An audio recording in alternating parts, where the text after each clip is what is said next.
What I want you to start doing is leaving me as a YouTube comment what I can call you, because usually I think I just default to you sick freaks. I think it's a Sonny reference. It might just be a Tom Williams reference. The two are interchangeable. But I kind of want to just like open up with a what's up, yeah, and then something that you guys have suggested. How's it going? I'm on tour right now. I'm in the United States of America by the time you hear this, or I might be at the tail end of the UK Euro tour. Either way, tickets at www.strayfromthepath.co. I'd love you to come. I'm going to be at merch. I'm going to be hanging out, unless I had a bad gig, in which case I'm probably not going to be hanging out. But if you are really annoying and send me a DM and go, oh, I really want to meet you, I will come out. I'm not that guy. There's no VIPs. No one's a VIP. I'm coming. Not like that. I'm coming out. Not like that. Let's carry on. Let's move on. Before I talk to you about another one of my besties from Nashville, let's talk about how I got to Nashville. How did I get to Nashville? The lovely people at patreon.com/the Downbeat give me £1 basically, £1 a month. They get early access to the episodes, early access to the merch, early access to anything I do pretty much. And then I spend that money going to do cool shit. I went to Nashville. I did all these episodes. I'm going to LA to do more episodes.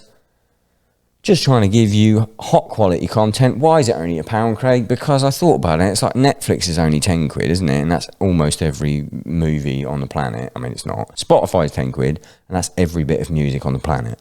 And I thought, well, 10% of every bit of music, that's the quality of the Downbeat. Patreon.com/the Downbeat. If you don't give a GD about Patreon or getting the episodes early, but you want to look cool, you want a little bit of steez, go to www.thedownbeat.at, so it spells Downbeat. Pick up a shirt, pick up a hoodie, pick up a beanie. It's getting cold. Pick up whatever you want. Thanks very much in advance, because I know you'll do that. Before I talk about my guest this week, the lovely, lovely Jeremy DePoyster from The Devil Wears Prada. Let me tell you about the sponsor of the Downbeat podcast, Displate. Displate make metal posters. They mount on the wall with a magnet. There's no paper. Paper sucks. Environmentally terrible. Gets old quicker. If treasure maps were made of metal, there would be way more treasure found. All that treasure written down on a bit of paper. No wonder we can't find it. Are we looking for treasure? Pirates these days are actually pretty mental. Not enough like Jolly Pirates, Jolly Roger. This is supposed to be an ad. Displays metal posters mount on the wall with a magnet. There's no drilling. There's no angry landlord. There's just stick the magnet to the wall, stick the thing to the magnet, boom, your wall looks cool. I got them in my lobby. I ain't got a lobby, but if I had a lobby, I'd have them in there. I got them in my toilet. I pointed at my toilet and I said lobby. I got them in my stairwell. Yeah, I got a stairwell. I'm doing quite well. I got them behind the podcast. I got them all over the shop. I've got an Akira one. They got movies. They got games. They got a Downbeat store. They got everything you want. Listeners of the Downbeat podcast can get a whopping 22% off 1 to 3 displays, or 33% off 3 or more. Holiday season coming up. It makes a lovely present. Displate.com. Use the code Downbeat. My guest this week is Jeremy DePoyster of The Devil Wears Prada. I fell in love with this man a long time ago when we went on tour together. They did our headliner in 2019, UK and Europe. We sort of had a little bromance there, but it was right towards the end. Cooled off a little bit. Then we did the Prada tour summer 2022, and we really hit it off. He is such a delightful man. He is very, very smart business-wise with music. Incredible singer, incredible guitarist. Prada is a misunderstood band. A lot of people tar him with the Christian rock brush. We get into that a little bit. We get into all sorts of stuff, really. I love the guy. I love him to death. I miss him to death. I hope by this point I've seen him, because I'm recording this before I go on tour. It's Jeremy DePoyster on the Downbeat podcast.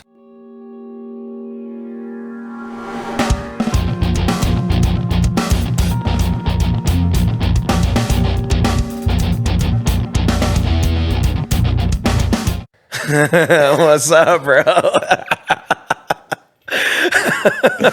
I love the way that you're just immediately on point. Give us that British accent then straight away. Oh, how you going, mate? That's pretty good. It's a bit Australian. Cool, isn't it? In it, mate. You don't say in it really. Do you? I do. You do? I say in it, but in Reading we got a different one that's like specific to Reading, which is in it.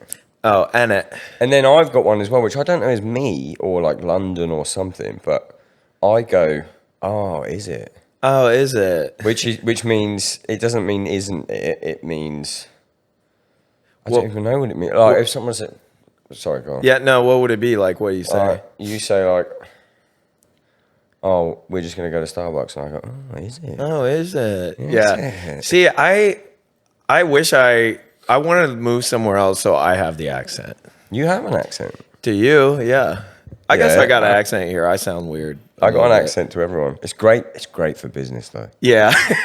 Honestly, like if I look at the YouTube now, the stats are like it's like 60% USA. We love accents here. It's You love a Corden, James Corden, Ricky Gervais, Yeah, Craig true. Reynolds. Gregory Reynolds. But you do have some ties to the motherland. Oh yeah, you talking about the tramp stamp? Of course, I'm talking about the tramp stamp.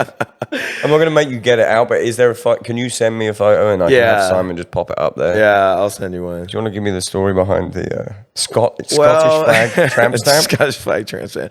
Well, my family is from outside of Glasgow, your town, and so Where do you know exactly where? No, they came from two different villages. My great grandparents, they moved over to Michigan or something, and then they met over here. They were from like adjoining villages, but then they met here. You know how like when people in that time when they moved from like where you're German, Scottish, whatever, they all kind of go to the same place, Yeah. so you know people or whatever. So we grew up like going to Scottish games and stuff like that, and listening to bagpipes. Poor you. Yeah. Wait, there's a bag. This is insane. Where I live, in the apartment block, there's a guy, and he's like young, and he practices his bagpipes. Oh, that's cringe. But like I didn't even know that was done. I thought it was just like, oh, let's just wheel in the old dude. I will say the first time when we were on tour with y'all, Mason, our bass player, is his first time ever in Europe, and we got out of the bus in Glasgow downtown, and there was a dude playing bagpipes. I was like, that don't really happen. Yeah. Honestly, I was like, I can't believe that's happening. It happens sometimes if I'll bring a guest to do the podcast at home, and then I'm like, that's bagpipes, we're in Scotland. And I don't ever explain, like, that's not really normal, that's fucking weird. Like, oh, they really do be just going, There's some good bagpipe songs, though. Yeah, there's Titanic and Braveheart soundtrack. No, I mean, like, in our genre. Korn. Oh, Korn's the best. And then there's a Neurosis song with bagpipes. True. And then I couldn't believe the Korn thing when I was a kid. Because like I said, I'd be going to those games and stuff. And then this sick motherfucker come out like playing the bagpipe. I was like, everything's all coming together. I think that's when I started to develop the main character syndrome. I was like, this is too curated for me and what I like. How can I do an equivalent of the bagpipes thing? And it ends up it's just a cap and long hair. Yeah. But anyway, the reason I got it was Chris, our old guitar player, he's a tattoo artist. He did some like shit on my arm and stuff. And we were I think we were like 21 on Warped Tour or something, and all probably like drunk or whatever. And he was like, oh, let me do a tattoo on you. I was like, do a tramp stamp on me. And he was like, what do you want it to be? I was like, I don't know, Scottish flag. Oh, just fucking out of the blue. Mm-hmm. I didn't like plan. None of my tattoos are horrible. I haven't planned anything really. You know what is cool though, that you didn't get like a Union Jack. That's like now pretty much synonymous with like racism. Kind of, yeah, and just like wanting to bang the Queen and shit. Like just being, it's really bad in Scotland. They've got a whole thing. The two Scottish football teams, Celtic and Rangers. Oh yeah, Rangers is like British flags, the Queen. There's like sometimes then they've got something called like the Orange Walk, I think it's called. I've got no idea what that means. Oh, but they like you can't wear. It's like an anti-Catholic thing, right? Yeah. Because I remember growing up, it's like Ireland is parts of Ireland is Catholic, and then Scotland's Protestant. But then in Scotland I think it's the Catholics are Celtic, and then Rangers are and they just fight each other and shit. But it's like their kit is blue. Damn, so Bud Light tastes good still. It's fucking sick. I love Bud Light. it's like they've got blue kit, so it's like, well, you know, don't wear a blue on a Sunday. But then also the orange water, well, don't wear orange. I was like, well, you are cutting numbers off the colors off the spectrum here. As a goth, though, you're chilling. You're like, oh well, I was gonna wear blue or orange. I don't do blue, but I do a fair bit of orange. I wear some orange. Yeah, yeah, it's nice. Yeah, it's a nice color. I love you, bro. What have we been doing? You got a hangover or not? I feel like I'm in a weird transcendent state of permanent hangover / drinking. This makes me sound like a bad person. No, but me and Emma went out to Sound and Fury for her to play that fest. So it was like a vacation because I'm about to leave and stuff. So we're like, oh, let's just like party and go to the pool, drink at the pool and stuff.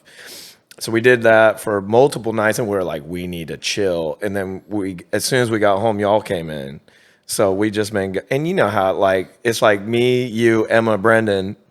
It's the ran through four. It is the ran through four. And I wake up in the morning, I go, you know, I'd probably take it easy tonight. And then I see y'all and I'm like, let's burn it through the fucking ground. That happened the first time we met. Yes. And then it progressed. You want to go through our bromance? You want to take it away? Yeah.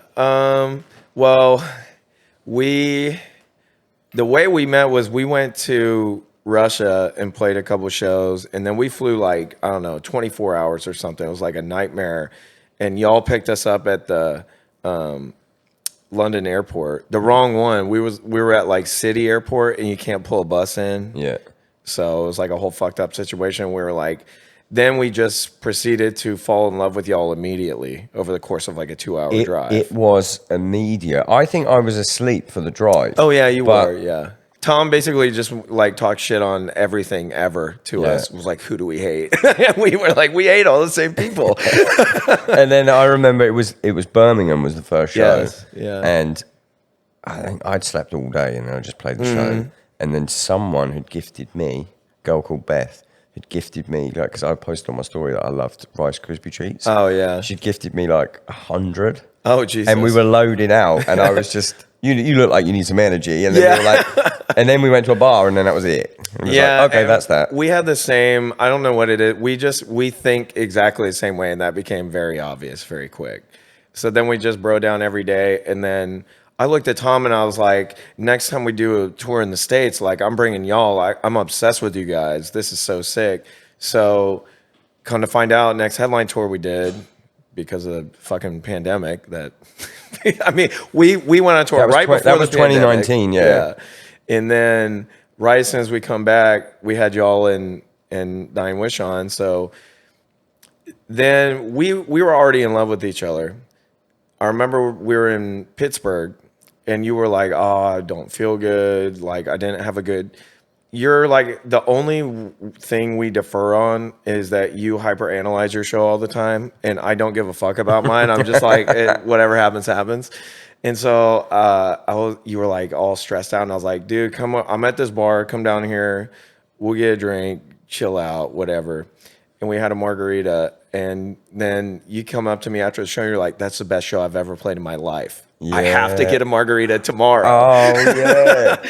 And you were like, okay, I'm gonna bring Emma over. She'll come over and hang out. And then we just went and got margs every day after that. I can't. The Pittsburgh one, we walked into that bar and it was a fucking weird, kind of looked like this. They had pink lighting and. Wait, really? I thought it was a weird sports bar type thing, and they had food. Wasn't that the first? No, margarita? that was in Baltimore.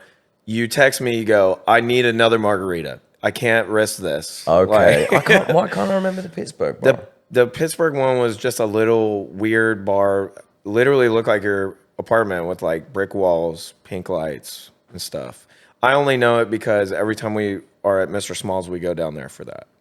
I've got no recollection. That's so annoying. Yeah. And we went back there after too. No recollection. I remember the next one, and then I remember Stan's. Oh, no, I know what you're talking about. So that wasn't when Emma came to the sports bar thing. Yeah. Yeah, that was just we were in Reading, Pennsylvania. We were fake Reading. Yeah, and it was the worst bar ever, but we really had fun. Yeah, it was fucking sick. And then we just went out like every day after that. Yeah. That was a long tour. Yes, it was probably 6 weeks, something like that. I was dead by the end of it. When we played that Blue Ridge thing, I was like, I'm a dead person. Yeah, I'm gonna fucking die. And I raged too hard on tour, so it's just like. Was that this year? That was last year. No, that was last year. This time last year. Yeah, exactly. Almost a year ago. Maybe to the fucking day. We could have had that margarita 1 year ago today. I need to find out. I need to find out just for the sake of it. Oh, we've got a producer over there, Emma Boston. Oh, pretty yeah. Hit me on what were we on tour this time? What's today? The 4th? Yeah. It might have started 1 year ago today. No fucking way. Let me see. That would be crazy. Sometimes the energy is just Main there. I felt character. it. Not gonna believe this. August 4th, Milwaukee, Wisconsin, the rave, first day of tour. It's been a year. 1 year ago. Today. Wow. I knew it. For some reason, I fucking felt it just then. I was like, wait a minute. This is some moon shit. What's funny is I had never met Emma. I like followed her online or whatever. And I was like, oh, okay. It's perverse. Yeah, that's not why, but it's well, I don't know, maybe. So I was like, I got Amani and I was like, yo, we should go say what up to Dying Wish band, like make them feel welcome or whatever. So we go out there and they had this little U-Haul trailer or whatever, and they's like loading it out and everything, and she was like stuck at the back, and I was like, hi Emma, thanks for doing our tour. And she like she gets a certain way when she's like working or whatever. Now that I know her immediately better, it's funny. But she like turned around. What's the certain way? She's like very focused, manic almost kind of. So she like turned around. She's like, "Hey," I was like, "Damn, you got pretty eyes." I didn't say that. I don't think. Oh no. But then I looked at Imani and I was like, "All right, we got to watch them. If they suck, I'm gonna kill Tom." Because Tom manages them, and he had sent me them before they did that whole crazy year of touring, and was like, yo, you gotta check out this band. They're gonna be the hottest thing. And I was like, whatever. I hate being sent stuff. You know.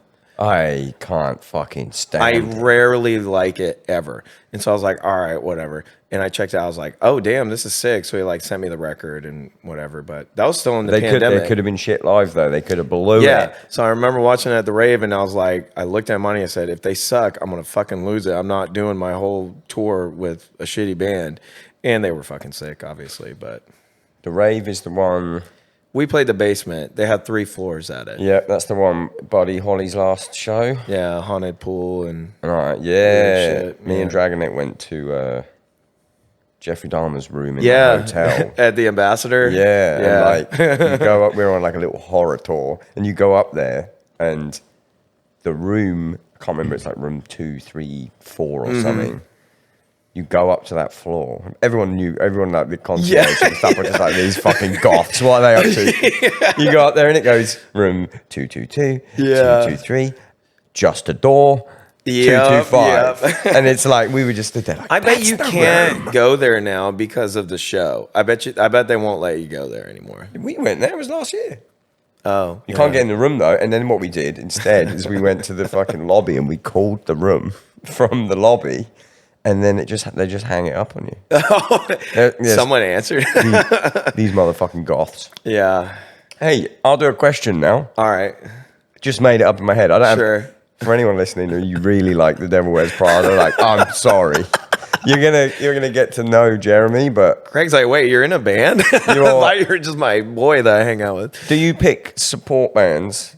But because your band's pretty fucking big, you've been going for what, 40 years or something? Yeah, something like that. Like, do you pick support bands based on people you want to hang out with, or bands you like? Or? It's kind of like everything else. I've just done everything so many different ways at this point. I've had a lot of stuff pitched to me by our agent and stuff, be like, this band's hot, and then I end up hating the people in it. Generally, for me at this point, Any names there? You want to drop a name? Go on. I got a long list. They've probably all broken up by now, Sick. but it'll be like, it's kind of a combination of both. Like, I am very shrewd business wise. I seem like a funny dude, and I guess I am, but like, I take my business really serious. So I want to sell a lot of tickets, And so I pick bands that are hot, but I do want them to be cool. I mean, that's why we brought y'all. It was like both.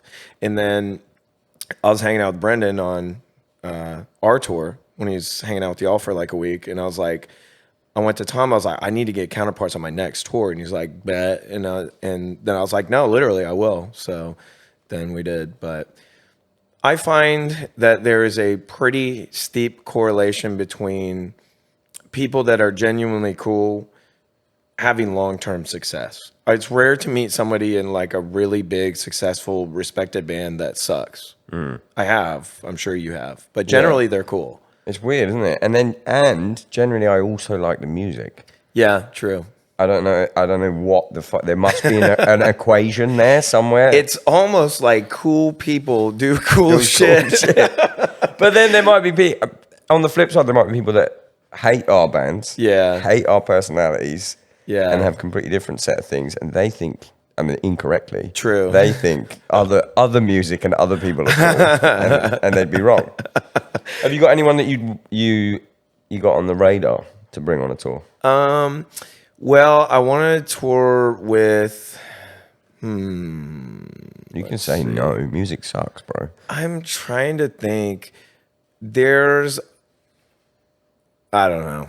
Maybe. I think the biggest thing to me has been trying to normalize people that come from a more hardcore background, being able to break out of it into our realm a little more without having to compromise who they are. Like, I know I would never be like, we were the coolest band back in the day, but like, we've done it right for a while. And I think there's a way to do it. And so like seeing y'all come more into this world that we've been a part of for a long time with like Silversteins and this and that. So good on those tours. Yeah. And I think that it's kind of like Knock Loose, like, or Kublai Khan. They normalize something that we all really like to a fan base that might not get exposed to if it was just niche. And it's so sick being that band on the tour. Like, Stray isn't fucking Knock Loose heavy, but on a Silverstein Prada, like anything like that, it's like everyone's like, oh my God, this is fucking... Yeah. That man is only screaming. Yeah. It's fucking awesome. Yeah. The metalcore tours for us are just... Like, we get... Like, I go on Reddit a lot. I've got a Reddit account. I don't really post, but I like just look at shit. Yeah, of course. And the difference between our metalcore and our hardcore on their opinions of Stray from the Path. I don't know why anyone ever calls Stray a fucking hardcore band in the first place. Yeah. But like, our hardcore will just be like, serves these motherfuckers right for doing all these lame, corny ass metalcore tours. And then our metalcore are like, I think I kind of like this band. I just saw this band. It's so awesome. Yeah. I'd never fucking heard of them. Did you? Because you had a dip. We had a dip. Oh, God, did we? Yeah. When was your dip? Probably our craziest dip was from... We were on like a career high when we put out this album, Dead Throne, probably 2011, something like that. And then... we kind of just went a bunch of weird directions, and then really it was like right after the pandemic stuff like just skyrocketed up again. So like we had a bunch of dips as well. Yeah. Did you ever think? Cause what I always think of a backup plan. I wouldn't do it with Stray because it's not really my band. I just joined it, but like. I mean, it is now. It's fucking... Yeah. It's the fucking me show now, but... Craig and the boys. but like... Oh, that's a joke, Tom. Fuck off. You like heard it somehow. I sometimes think when I see a band that's dipped... How long was your dip? Yeah, it kind of depends. Like, I never stopped being able to pay my bills, so I had no complaints. But it was just like... It was hard to take an L when we had like 6 years probably of just back-to-back success. Everything we did was gold. Everything we were doing was awesome. And putting stuff out there that people didn't resonate with, that was tough. It was probably, I don't know, maybe until we did our second Zombie EP and then into our new record. Our new record is the best thing we've ever done. I think you were off the dip then. That was only like fucking 2 years ago. Yeah, maybe it's relevant then, I guess. Yeah. But like, I always think, and this is not a dig at your band's name, which is absolutely absurd. Yeah, that's the worst name ever. Voted the worst name ever, I think. Yeah, I think it but was, that, just bad fucking luck with that. Like, Yeah. It was a book first, right? Yeah, it was a book. Yeah. And then right when we got signed, they put out a movie of it. Had it have been just a book Yeah. of Mice and Men, you're fucking Yeah, fine. However, they bring out a fucking Of Mice and Men now with like fucking, I don't know. Even now it would be fine. It was just like the same year, but I don't know. Like, Did you ever think about changing it? That's what I was getting at. because Yeah, I think if Stray's had the most unbelievable resurgence from, again, post-pandemic, I'm like, internal euthanasia. Yeah. In my head, I'm just like, What if we what rebranded? if we had a different fucking name? Like, obviously, you can't do it, and it's really hard to do it. But Yeah. because you get some people, myself included, where I'll go on Spotify and look at a band I'll check out this band, and I go, and there's 10 albums. And I Yeah. go, well, if I haven't heard it by now, then I definitely don't like it, and I just don't fucking check it out. yeah. Whereas everyone loves a new band. Like, oh, have you heard this new band? Yeah.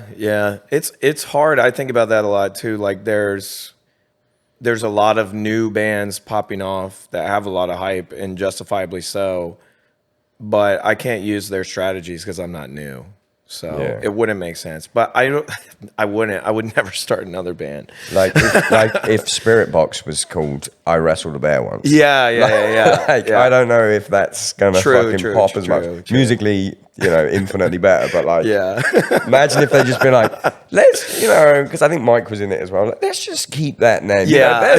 There's a brand there. Imagine that. I Wrestled a Bear Once is the Yeah. hottest band in metalcore. Yeah, that'd be hilarious. No shade, but actually, I would. No shade, but some shade. Yeah. I would put that name worse than Prada. It is. Yeah, it is. It's You definitely are worse. like you are a product of your environment with that name. Like, Yeah. the movie didn't exist, you'd be fine. Wrestling a bear once. It just nowadays makes me think of Cocaine Bear. Yeah, I haven't seen it. I haven't either. I want to, but Used to be a big cocaine bear myself. was that your nickname? And Cocaine cub. yeah, I'm more of a cub.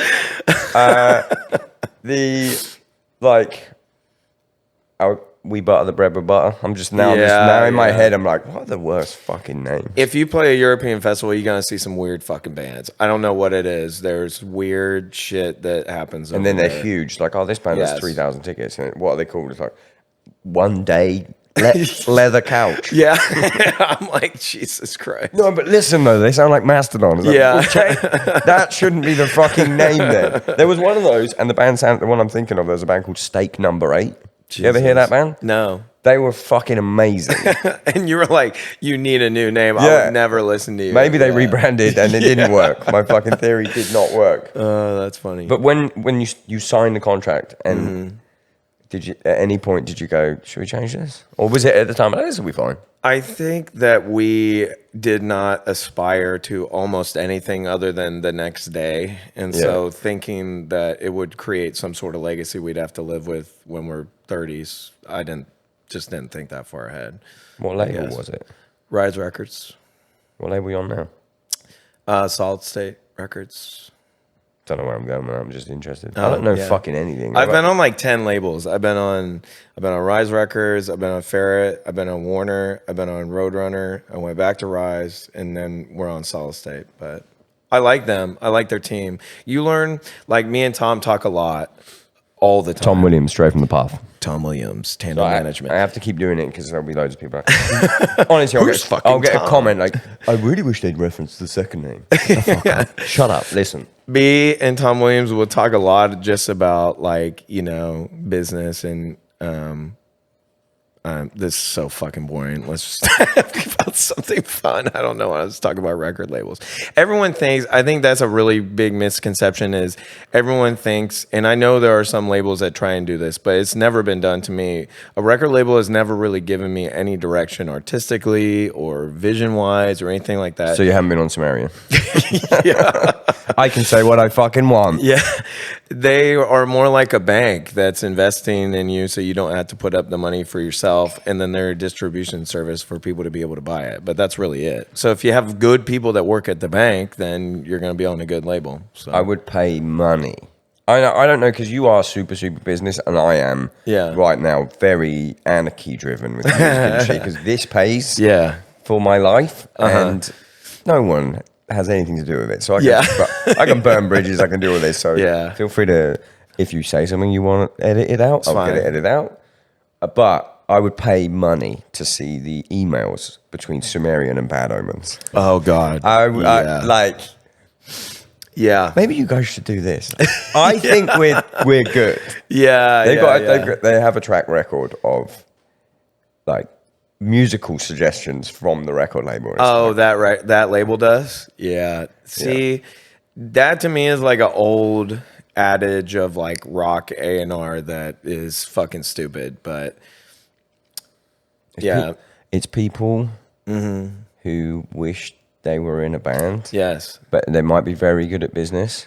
And for some reason, some people, and this is not Sumerian in general, but just the music industry in general, a lot of press agents, love most of you, a lot of tour bookers, love most of you, a lot of press in general, people who wish they were in a band because they love music so much, and that's great for the industry that you love music that much. But at some point you need to go, oh, I'm not in a band and I'm not going to be in a band, but guess what? I'm really good at business. Let me do that bit. Yeah. But they're always like, what if we did this? Yeah, what if we put him in like a purple jacket? It's like, shut the fuck up. What? Like, okay with marketing ideas, but like, what if this song did this? It's like, excuse me? I especially think that stuff is dumb because I've even had people, not currently, but that have worked for me in the past. When I'm very proud of the legacy I've been able to build with my band because there was no blueprint for it. It was literally a brand new novel thing that we had done ourselves. We weren't writing songs the same way other people were writing them. We weren't selling them the same way. We weren't doing shows the same way. And so I'm like, I trust myself at being able to do stuff that my fans are going to resonate with. I don't give a shit. Like, guess what? Devil Wears Prada wasn't getting big press write-ups for the first 2 years of our abomination of music, but it connected with the fan base. And so now, like, when I want to pivot again, like, we have quite a few songs that are very singing focused now. And if you went online, you might read some stuff here and there. But guess what? All the top 15 songs I have streaming on Spotify are all those type of songs. And I had people working for me that were like, I don't know. This seems like a weird pivot. I don't know. And I'm like, I know. Into more singing. Into more. That's so weird because normally you would hear it the other way. Like, you guys should do more. You should do more singing. And they're telling you, like, can't you put a breakdown in there and a t-shirt with like someone's guts everywhere? Yeah. That's fucking interesting. Yeah, it's cool. But I don't know. Is The Color Decay, is that the highest charting since music got shit? Yes. I like the music industry. Yeah, it's the most sold, the most well received. It's definitely the highest streaming thing that we've had. That's fucking sick. Yeah, it's cool. You got signed when it was like, I know you don't want to talk about anything that's music, but I do have to do it a little bit. Fine, I have to do it a little bit, and then we can just fuck off. Yeah, no, we can just get naughty later. Yeah, we get fucking what we on. 29 minutes. Yeah, we're close. We're so close to being able to just stop fucking talking about it. Mm-hmm. I can't even remember what I was going to say there. Fuck. This is why I don't like having a podcast. Oh no, you had like a music. You know, when you got signed, it was like CDs, baby. Yeah.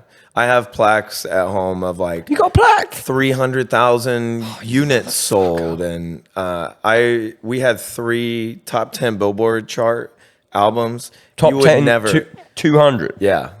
Now you could never do that. That's fucking awesome. Yeah, it's cool. How many plaques you got hanging up in the back of your office like trophies? I have a lot. Yeah, I'm arrogant. I want one so fucking bad. You don't have any? I don't have anything. The rest of the band, like Tom bought everyone a thing to like commemorate something. It wasn't, don't get me wrong, it wasn't an achievement. Yeah. But like it looks like one that should be an achievement, but it was before I fucking joined. Yeah. So I don't have one of those. I'm only on, in fact, as of today, I'll hit 50K on YouTube, but you need 100K to get the little cool subscribers thing. or whatever. That's my closest thing to a plaque. I'll never get a musical plaque. I kind of want to do like, you know, I go to someone's house sometimes, like someone far more successful than me, and they've got like a Black Album plaque, and it is to them, and I'm like, oh yeah, how'd you get that? And it was like, oh, I was like friends with someone who did this. Yeah, like they send them to the like magazines. And shit like the magazines, or like the close friend of the guy on the radio that was fucking doing it at that time. Just give me a few. Actually, like, you know Dave Shapiro, obviously. Yeah. Y'all are booked by Matt, right? Yeah. So when you go to their office in San Diego, it's like in an airplane hangar, and he has all these fucking plaques from like, it's like us and Day to Remember and Pierce and, you know, Beartooth, all these bands that have done crazy psycho shit, much bigger than me, honestly, a lot of them. But it's very cool because we all, including y'all, built this world out of literally nothing, you know? Like now you can dream of like going on the Warped Tour as a metalcore band, but like when we all got on there, we're like, what the fuck is this shit? Yeah. Have you got anything that you have left to do? Yeah, you're a peacock magpie man like myself, right? Yeah. And I'm always chasing the next shiny thing.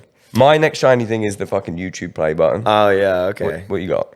Well, we got a skateboard at House of Blues when we did it together. What's the deal there? I keep seeing that and I don't actually know what the deal is. If you sell out the Anaheim House of Blues, it's like 2,000 tickets. They custom make, they don't even tell you what they're going to do with it. They custom make these skateboards. So they put 2 of them up in the venue and then they give one to everybody in the band and like on the team and stuff to be like, yeah, you sold it out. Yeah, I want one of those. Yeah, big time. So yeah, that was on the tour that we just did. Because I remember seeing it and I was like, what's that, new merch item? I don't know. Yeah.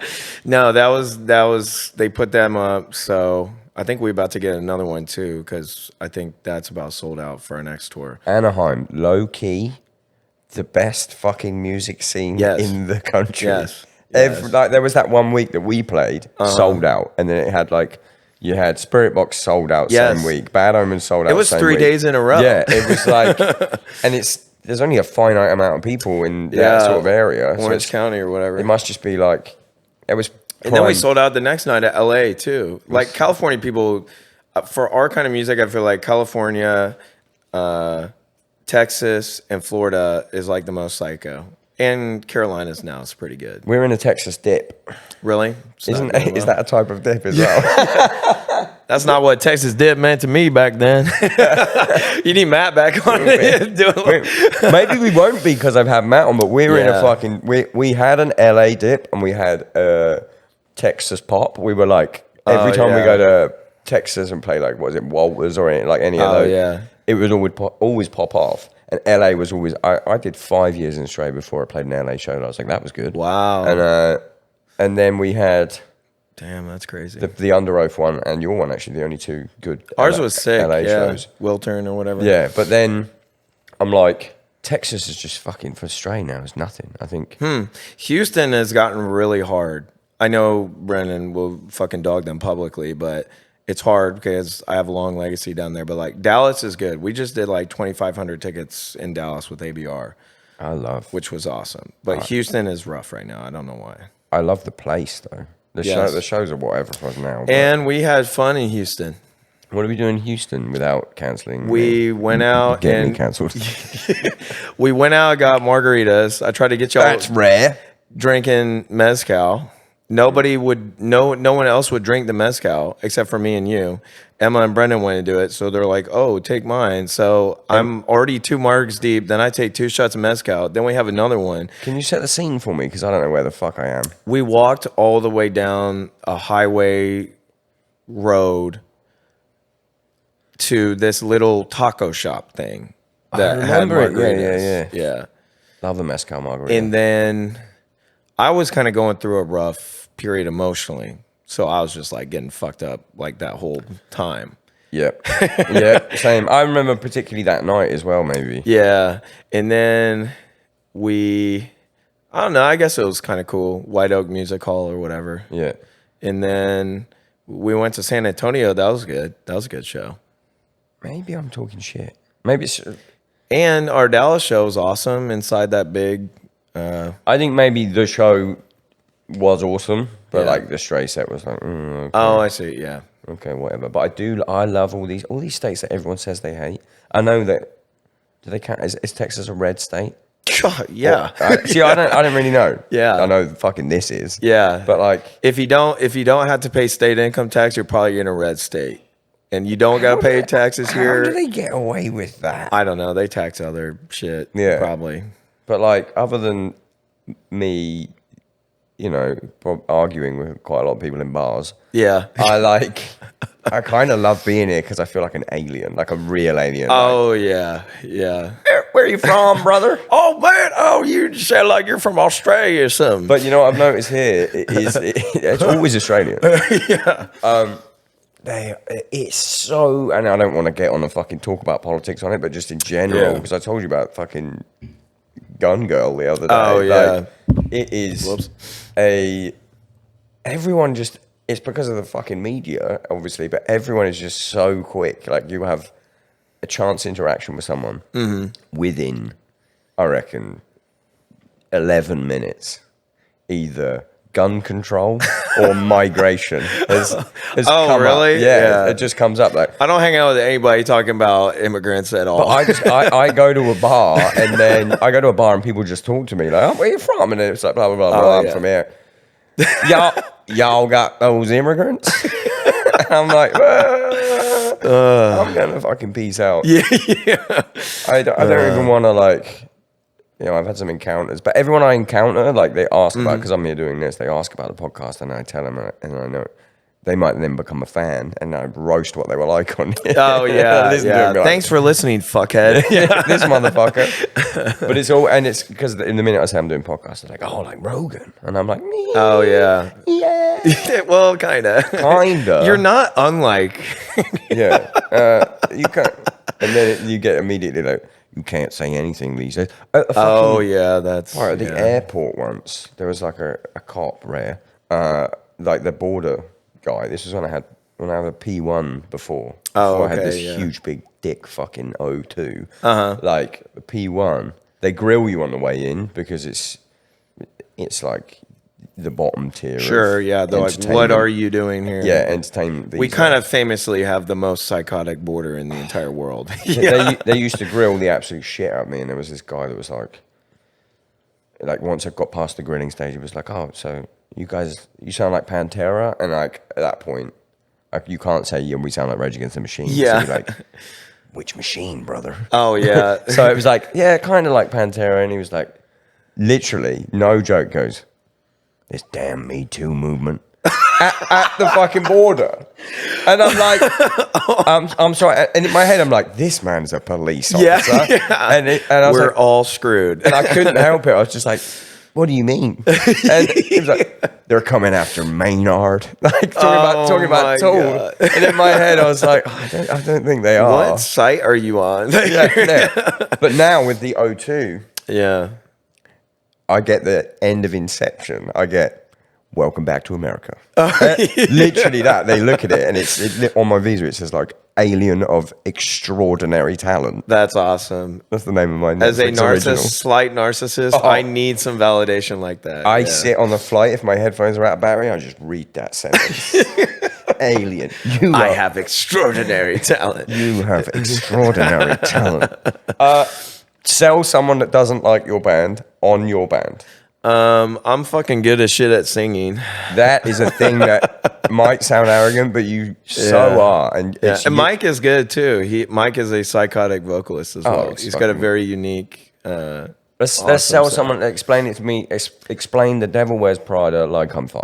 Okay. To me, the Devil Wears Prada is pop hooks, cool breakdowns. Which is you. Let's go down the lineup. Yeah. The pop hooks come from those fucking pop lungs over there on that sofa. Yeah. This thing don't hurt me. You, Drew, Yeah. Sam Carter. There's some people that I just don't see him warm up. I see him. I'm raw dogging day. it. Yeah. Well, I'll talk to Emma about that because like she is insane. She's better at singing than I am. Do you do the za za ze so? She does like a whole no shade. I have a thing. fucking horrible warm up. She's like, I have got this whole thing she got to go through. I have warmtism. Like I have to warm the fuck up the same every day. I do have to do it. I don't warm up my guitar. I don't even touch a guitar unless I'm on stage on tour. But I do have to warm up for like a week to remember how to play guitar before I get back on a tour. But at the show, nah, not doing anything. For me, it's better to just walk into that environment completely like, let's fucking do this shit, you know, like.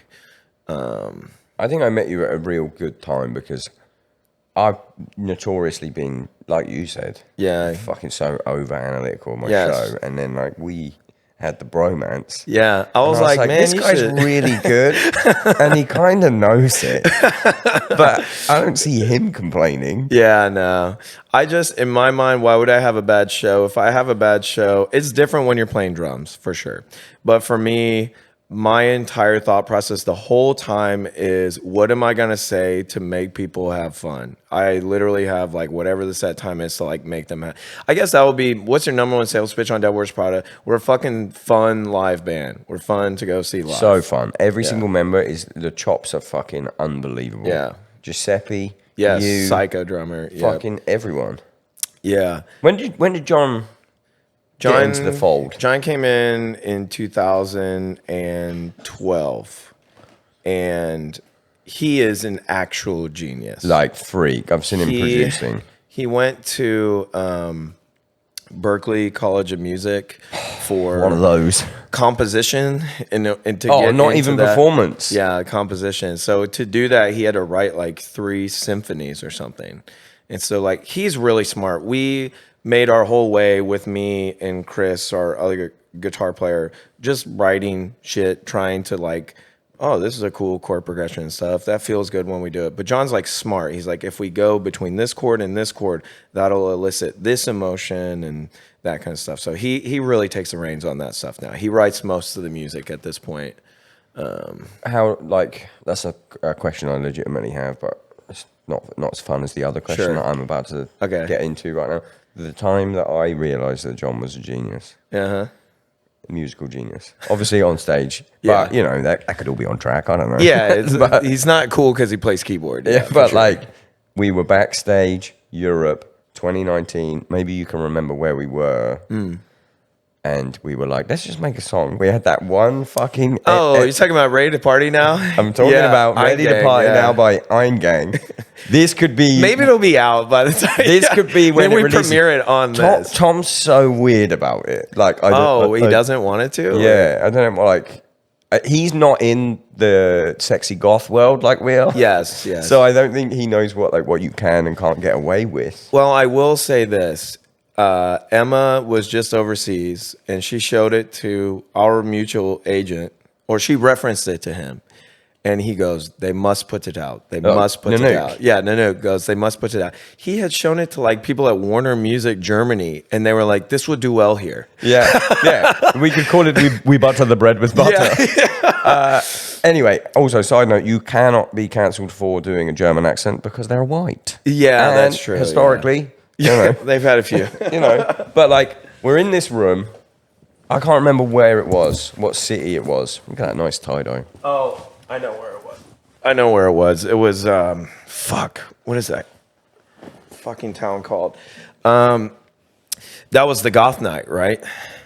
Oh, it was like fucking, I want to say Lederhausen, but it wasn't. It was some little tiny town. Scary ass dude was working in there. Remember, he had all those tats and stuff. There's a video somewhere of me singing Angel of Death on the bar, on the fucking, you just look right. I wasn't even with you guys. Yeah, so we ran into you. We're like, there's Craig. Let's go. I was on top, like Coyote Ugly style, Angel of Death. That really did show you, John, like, he just whipped that up in 5 seconds. Yeah, we're sat there, big green room, like nothing to do. Everyone's bored as fuck. Mm-hmm. And then he was working on some work because he does like production shit or whatever. And then we were like, let's just make a song. And within fucking 20 minutes. He had like the most sick beat. Yeah. Everything was sick. And then we were just like ad-libbing these lyrics. Yeah. And it was like part Rammstein, part like, there's a bit of like almost like a Post Malone chorus later on, which was which was ready to party now. Yeah.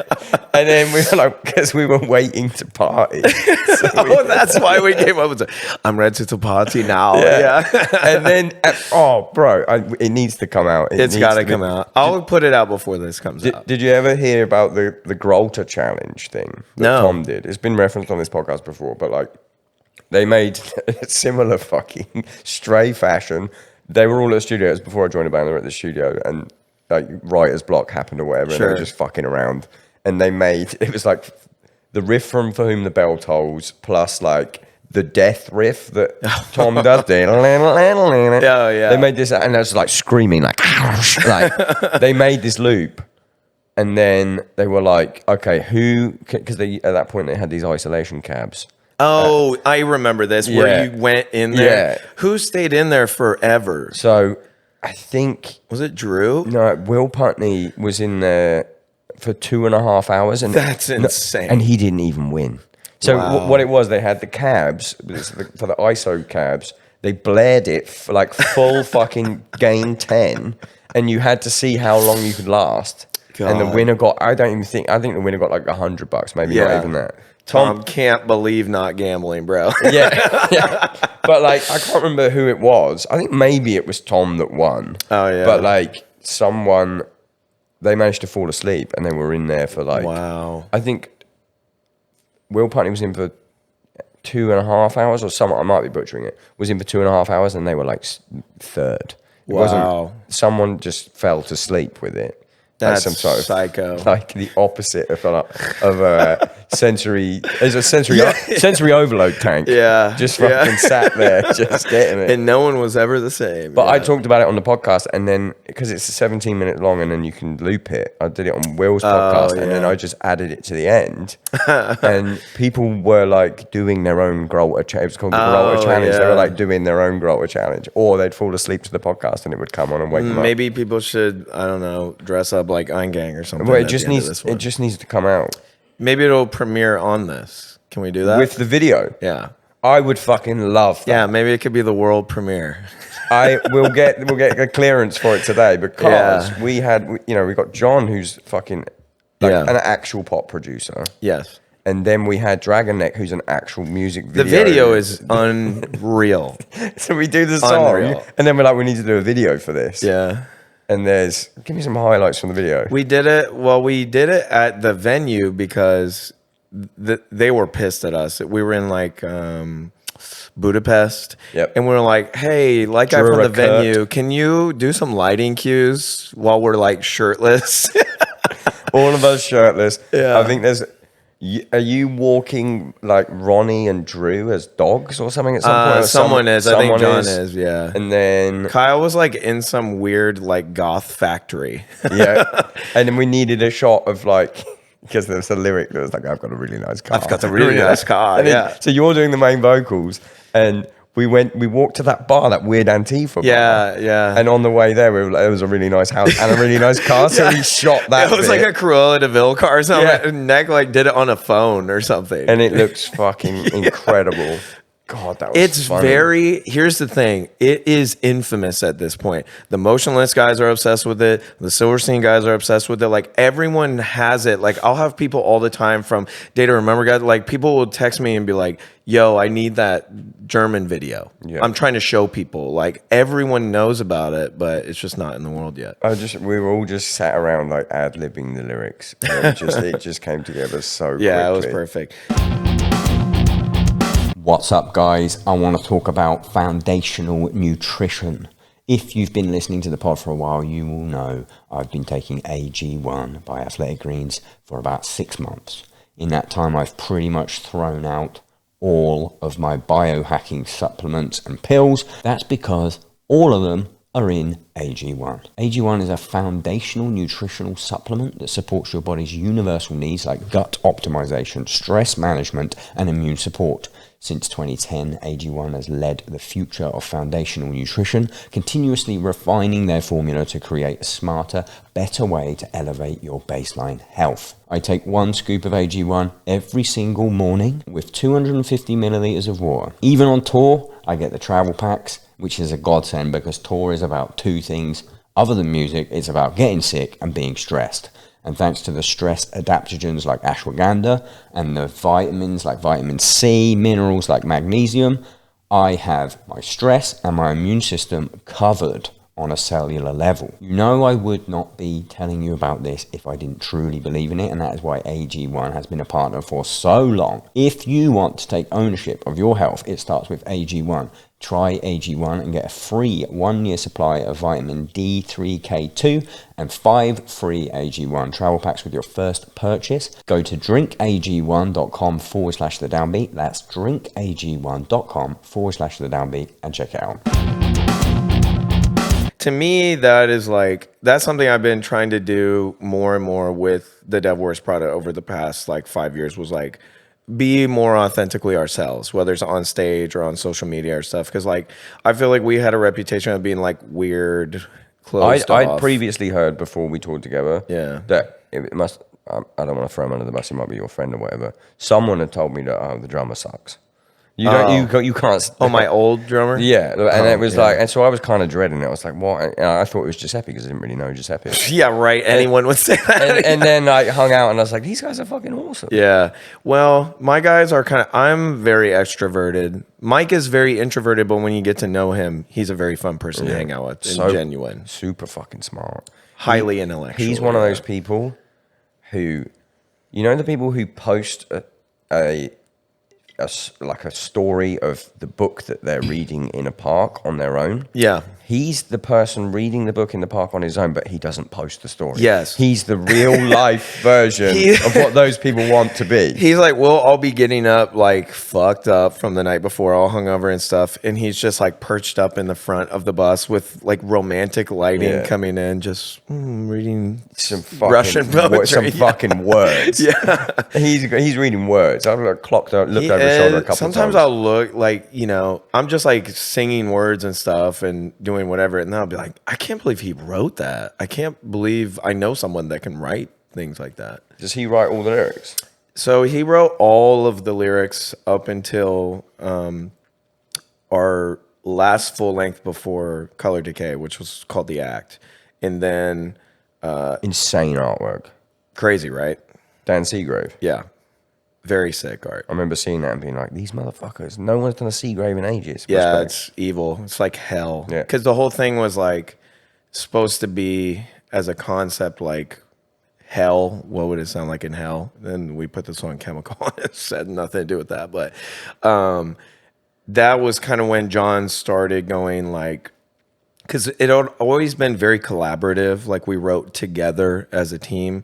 And then John and Kyle really started to come up with their own songs and bring them in and be like, hey, what do you think about this? And I was like, oh, this is way fucking easier. I hate writing music personally. I like to perform, but I hate creating is obnoxious to me and frustrating. So having other people do it and me just perform it is much more fun. So he started doing that. And then when we got to Color Decay, it's probably 65 or 70% stuff from Mike, and then 35 or 40 or whatever from John. But it's very collaborative with them writing stuff together. And it's all, I've seen John work, so it's all, because I try and get this out on every episode, it's all computer based. Yes. Back and forward, no jam room shit. So he wrote most of the songs. Kyle had a couple songs too. But he wrote most of them, and then he sent them to me and be like, do you like this? Because if we don't like something, he'll sell it to another band because people just buy songs. And so that's something people don't know. Yeah. People be buying shit. Dudes be buying songs on the reg out here. but it's kind of cool. I think it's cool for people like him or my buddy Ryan and stuff. I know a bunch of people from bands that sell music. People have started asking me and Tom to write for their bands. Really? Bands that people will know. You should do it. Well, they ask Tom because they assume it's Tom. Yeah. Right? But it's me and Tom.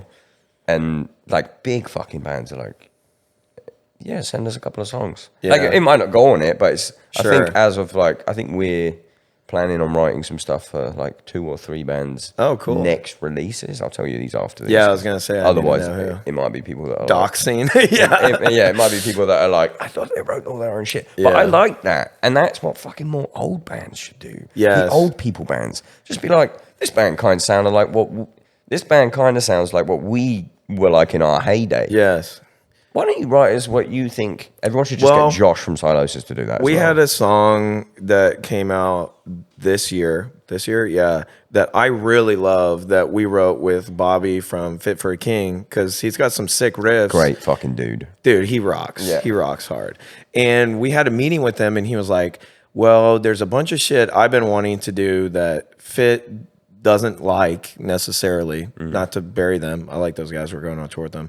But again, that's not an insult at all. He was just like, this stuff is not the vision of what they want to do right now. But I think it's cool. And I was like, cool, let's work on it. So him and John wrote a song that's very cool. Probably do that again. I want to work with Cody from Wage because I love him. And he's working with everyone. Yes, he's if you got don't, a bunch of shit on the radio. He was supposed to be, he was the only lesson. He was the only, I mean, it is a lesson. He was the only episode that actually had to get canned because my bag's getting lost, which sucks. Yeah, but I love also, Cody. at the same time, like, I don't know how much you're allowed to say that you wrote that song. Do you know what I mean? Because he's written a lot of metalcore bands' songs and fucking country now at this point. But like, what a lot of bands are doing now, not a lot, but a few that are very successful, is they're bringing in people to write with. And we've actually done this on a few things for stuff that's going to come out in the future. You go out and you co-write with somebody. You have somebody in the room like Will or Randy, but they're much more focused on like just songwriting, and you'll all kind of collaborate on stuff together. And like I don't even know if I'm allowed to say this, but whatever, I don't give a shit. Me and Mike and John went out to LA and wrote with some people, and it was very cool to be like bouncing lyric ideas off of each other and another person in the room. And I think that's kind of cool because like you can definitely run out of shit to do. I hear so much junk come out. There's a lot of good stuff, but a lot of stuff that people be like, you gotta listen to this. I'm like, that sucks. Like they should have had somebody write with them. It's not good enough. it just fucking helps your band. Like, Bring Me. Yes. Like, Ollie loved Jordan's band, who was from back where I lived, Worship, unbelievable band. Ollie wanted to sign him. I think this is the story. Jordan talked about it on his episode, but like, Ollie really loved the band and was like, I want to start a label to sign you guys. And then just went, You want to just do you want to just be in my band? yeah. I want to just make my band sound a bit like your band. Ollie is crazy, man. He is a fucking genius also. He's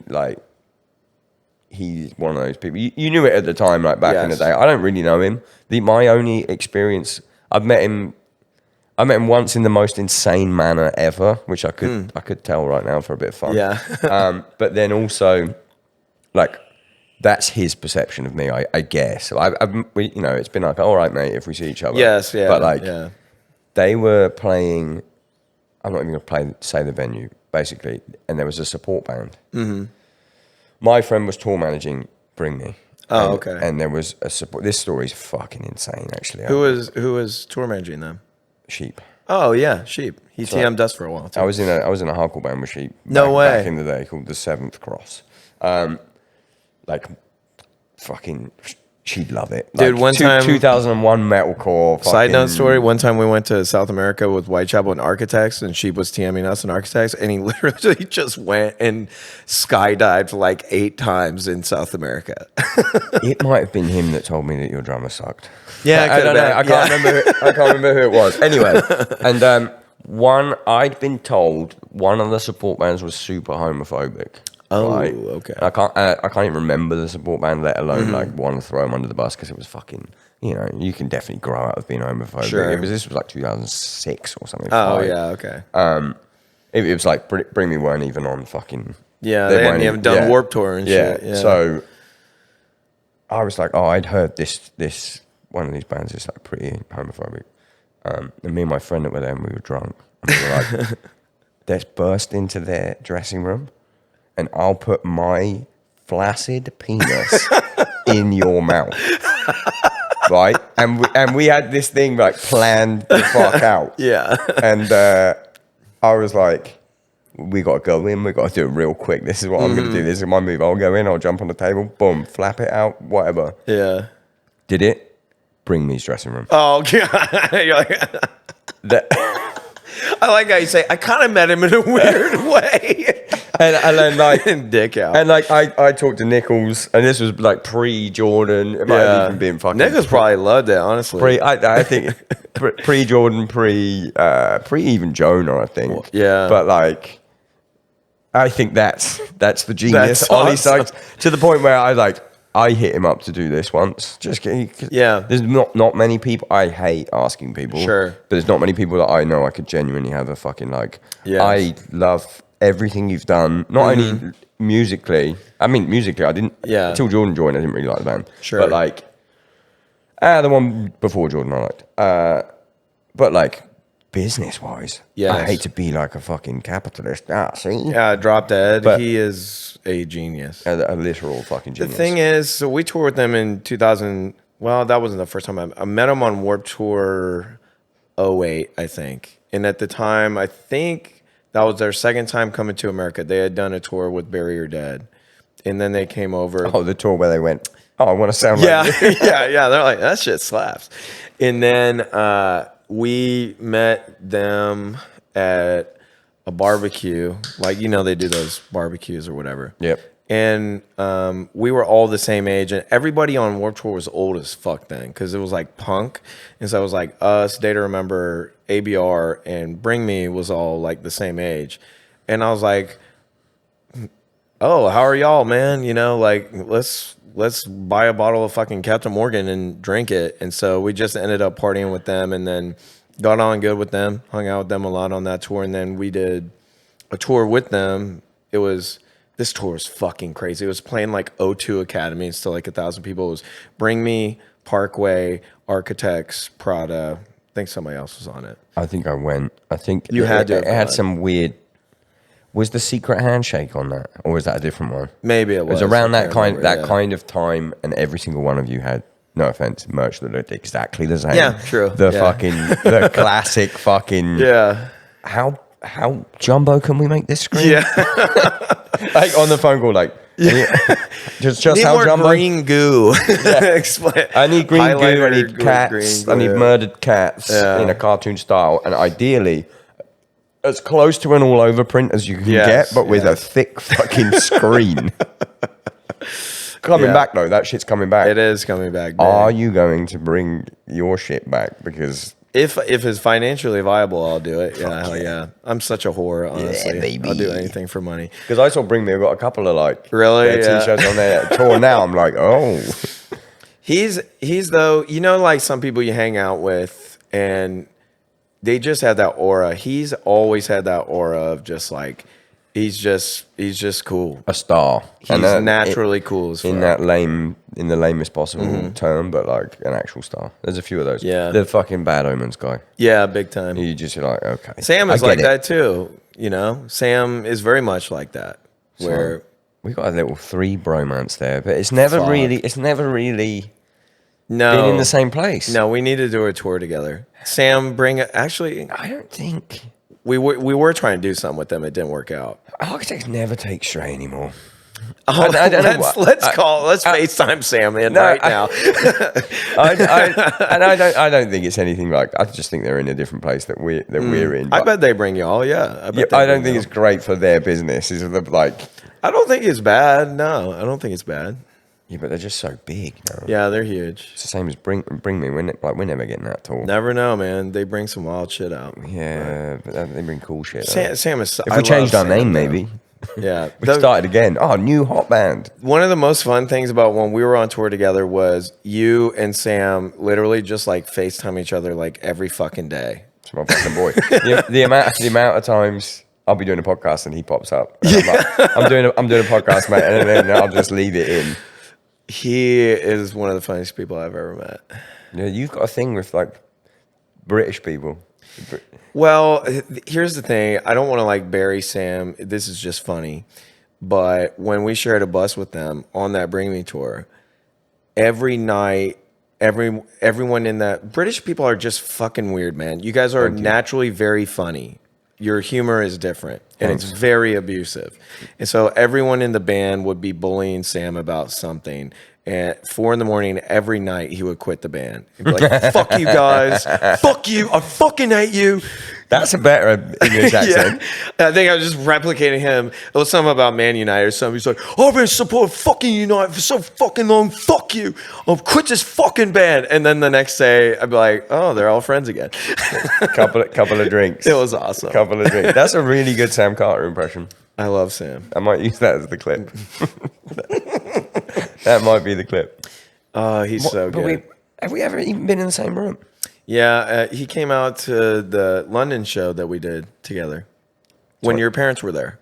Yeah, I was so busy with running around. We didn't really have a me, you, and Sam. No, I hung out with them for a little bit that night. Collectively. Yeah. I love Brighton, where he's from, though. I love that town. It's beautiful.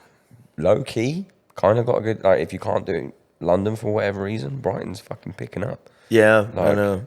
Isn't Nick Cave live out there? I don't know. I don't know why I know that. I mean, if I had to work in London and I could live anywhere, it'd be Brighton. So I could just get one fucking train. Got that. Me and Sam are actually. I wonder if this will either be announced by now or. I mean, I don't care. I can't remember. I could look at my calendar and see. Let me look at my calendar and see when this is. Are you having him on here? Have you had him on here? I've had him on. That's one thing about Sam. Other than that, he is my fucking bestie. Yeah.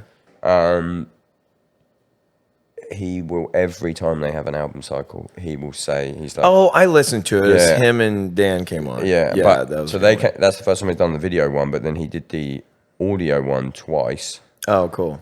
And then like just every album cycle, he's like, "I want to do a Downbeat," and it's like because we're friends, and I also just fucking love the band. Yeah, they're awesome. Perfect, and I'm super thankful that he continues to come back. Luckily, the podcast gets bigger at the same rate. Yeah. So it's like not like the team's not like stop going on your friends. My fucking worst nightmare is like it bottoming out and then him feeling like he has to do it. But now I'm like, it's gonna be like their episode's got fucking across everything. It's like 200,000. I'm like, try getting that in a fucking Metal Hammer spread. Motherfucker. Exactly. I'm gonna figure out when this is coming out just so I can see. 16th of November. This will be done. Hey, cool. So me and Sam. So Daniel P. Carter, do you know Daniel P. Carter? Yes. Other than the BBC Rock Radio 1. Daniel P. Carter, Radio 1. Yeah. Coming up. Devil Wears Prada. But he's going on, he's on vacation. Oh, you're doing? Me and Sam. I've wanted that for so long for you. I talked to you about that. Thanks, mate. Do you know the story about? No. There's one, I don't want to throw under the bus because we squashed the beef. Okay. But it was, Dan believed in me as like a fucking broadcaster, I guess you could call it, before the Downbeat got as big as it is. Mm-hmm. And he was going on vacation and he wanted me to sit in. Mm-hmm. And the producer said yes. And then she found out I was a drummer. And she said, "Oh, he's just the drummer." Yikes. And I beefed, and then I met her at a festival. Is it? And I'm not. Okay. There's no way. And I got introduced to her, and I was like, "Oh, what the fuck is the deal there?" Hey, it's little drummer boy. and you know what? She was like, immediately, she was like, "I'm really sorry." Like, it's like a fucking, there's a track record of boring motherfucking drummers. Sure, yeah, true. And now I'm like, obviously, I'd much prefer to do it with Sam because it's going to be the most fun I've ever had in my life. Yes, that will be incredible. Also, why aren't you just asking me at some point? But you could actually just ask Sam. Yeah, true. So I'm very good on him for that, though. Oh fuck yeah, the guy. He's the best. The fucking best. Very magical man. Man about magic. We will do something together soon. We tried to do it and it didn't work out timing wise, but we got to do something. Where would you? Why? Give me Australia with the boys or something like. Yeah, Brendan just went over there and did that with them. It was fucking nuts. Yeah. I mean, like me, you, Sam, Architects. Yes. Prada, Australia. I'll bring Emma too. Australia. I can't go on tour without M&S. Too boring. So Really? my guys, I love my guys, but they don't party like I do. You know. Oh, just from a partying point of view. Yeah, I need tech. companionship and vibes. You know. Are you just how you are? You just buses everywhere. Yeah. So sick. Yeah. So jealous. I'm not cut out for that, man. That metalcore money. I mean, I could do. There's money in the metal. I always say there's money in the metalcore banana stand. There fucking is. I don't want to get too personal, Fine. but Emma, you get your own bunk, or is he forcing you into his bunk? Nah, she won't sleep in her own bunk. She be with me. You can There's fit. no other bunk. You can fit. First of all, there is no other bunk. Second of all, don't even listen to her. She need to be in there with me. She's like, I want to be in your bunk. You can fit. You can fit two people in one bunk. Yeah, we're pretty small. Two guys, one bunk. She's very small, and I'm not especially large. So I guess the US buses are definitely bigger bunk wise Yeah. anyway, aren't they? Well, I mean, a lot of times, like if she comes out for a little bit, we'll just get hotel rooms, and I'll even like drive between shows or something like that because we don't sound check or nothing. I do that anyway just to get away from people. Yes, 'Cause yes. I'm a fucking weirdo. Same. I'm thinking about what size bed you got? We have a king. What's that in there? Can you look in there? Sorry, because Producer Emma, please. thank check you, the, Jamie. Pull that up. Jamie's also gender neutral, so oh, awesome. what you got? Super King. Super King. Is Regular king. is that a Super King? It's regular. That's a regular king. Yeah. Oh, we live in America where everyone is gigantic. Do you not have a king at Well, home? I have a king, right, but it's not that size. And I get in so much trouble because I got big ass shoulders. Yes. To the point that often I wake up and me and my girlfriend will be top and tail. Oh, really? Like we're at a fucking sleepover. Oh, she's like, get those fucking shoulders Yeah, away because from me. I sleep on my back as well. Yeah. So it's like, and I'm really annoyed. Is this an interesting podcast about your favorite band, Devil Wears Prada, or is it Yeah. about my fucking bed drama? I'm like, when I moved in, we've had this chat before. You know, I came out of a situation, Yes. and I was like, I'm just going to be comfortable and happy for the rest of my life. Yes. I bought what I thought was a really fucking good bed, really good mattress. It had the word king in it. I don't know if it was a medium king or whatever. It cost a lot of money. Yeah. Right? And it wasn't I turned down the mattress company sponsorship for this. yeah, okay. So I paid for it. And now I'm like, I got this $2,000 bed mattress combo. Yeah. And I got to get rid of it. What did you get? A purple or we have a purple and we love I don't it. remember what it was, but the bed frame itself was expensive as well. And I'm Is like, it one that moves? See, ours is like for, you know how old people, you can like move it? Ours, you can move. So we'll just. like that? Yeah, it can go like. Wait, you guys just sit there and Yeah, it's got a remote on it. So it has, what do they call it? Zero gravity mode. So you can put it in where it goes like a V. So we'll just lay there and watch like Netflix or something like that. with your legs in the air, your butt It's down. surprisingly comfortable. In my head, It's you like- live in a hospice. There is the unintentionally most funny hospice down the street from here. Really? Oh, I think I saw you post something about it. It's called yeah. Alive Hospice. Yeah, it's like, yikes, no. Every day you've got to check. You've got to fucking. I'm just checking in. Oh, welcome to Alive Hospice. Oh, they are. No, that's the name of the place. They're dead. They're dead. They're fucking They passed dead. away last night, yeah. Yeah, sorry. They are no longer alive. Oh my God, they're dead. No, I'm sorry. We moved them. We moved them somewhere else. Oh, that's funny. Yeah, so I've got a bed dilemma. Because I'm like, where do I put it? My spare room Yeah. is like, it's Leica's room. It's just kitted out for a fucking OnlyFans. Fucking Sure. lark. Yeah. All the fucking gear, all the shit you need to do. But like, there's not. If I move that bed in there, that's kind of like her studio. Oh, do you not have a bed in the spare? No, it's like a sofa bed, but it's Right. But- Emergency only. For yeah, guests or exactly. whatever, But yeah. like, if I put in a bed in there, it's gonna fuck up her career. Yeah. So like, Oh, so you can't get... I got to get rid of this bed Yeah. to get a new bed. You can go on that Facebook Market or whatever it is. I don't do that shit, though. I don't want to touch it. I'd rather, if there was a way to incinerate it, like immediately for it to just disappear, Yeah. then I would do that. Yeah. If anyone in Glasgow wants a bed that's fucking sick, It's a small king. it might be a UK king, Yeah. right? But I'm not. Here's the thing: I live on the 3rd floor. This is America, no bro. elevator. Even our kings is bigger over here, you know?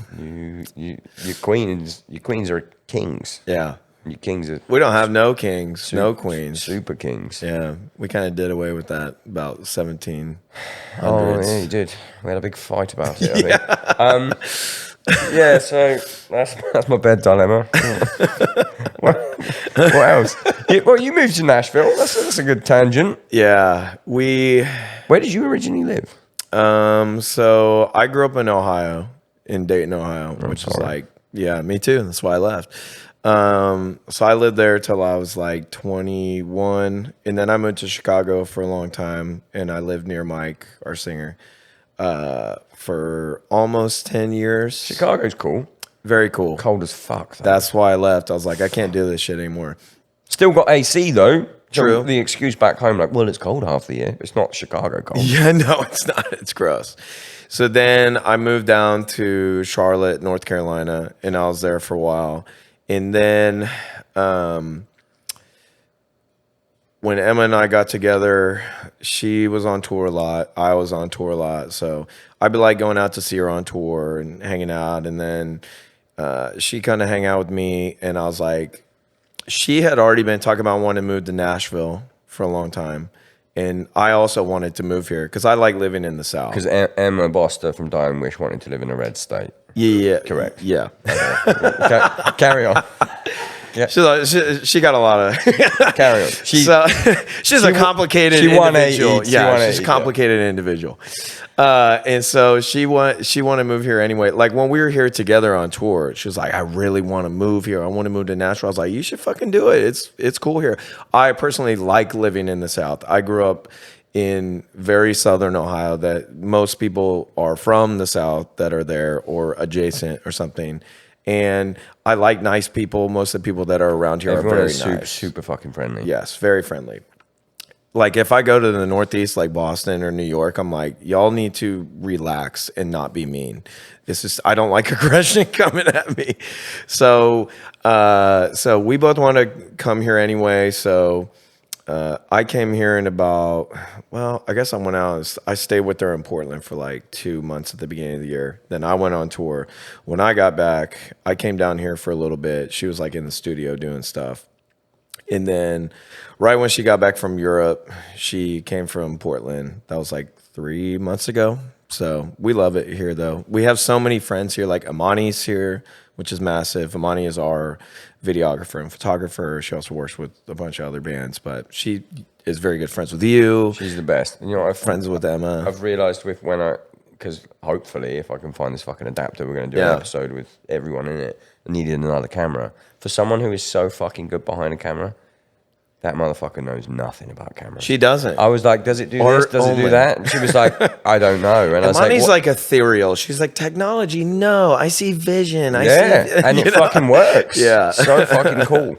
So anyway, she's here. Like Cody is here. A bunch of other buddies, like Ashi from Beartooth moves here now. Tom obviously lives here, even though I ain't even seen him since we moved here. He's very busy. And then just a bunch of people are down here. So that part is very fun. Jay Weinberg was gonna tell a story about you on the podcast yesterday, but we forgot and it didn't turn Oh God. out. What was it? Was he talking about when I came to his house? I don't know. It must have been, I wish we'd done it so we could follow up on it. Jay- Unless there is a funny story you can think of. Well, it's not even funny, but we just broke down with Jay because he was in against me at the time, and they were all like 42. And we were like in our 20s. And so he's the child drummer. Yes. And so we had us, and then did you know Jade Roser that used to be with August Summers Red for a while? He's another of my buddies that lives here that I've known for probably almost 15 years. He was out with ABR at the time, and we had a little circle of people that would all hang out together on Warped Tour. And so Jay just hung out with us like every day.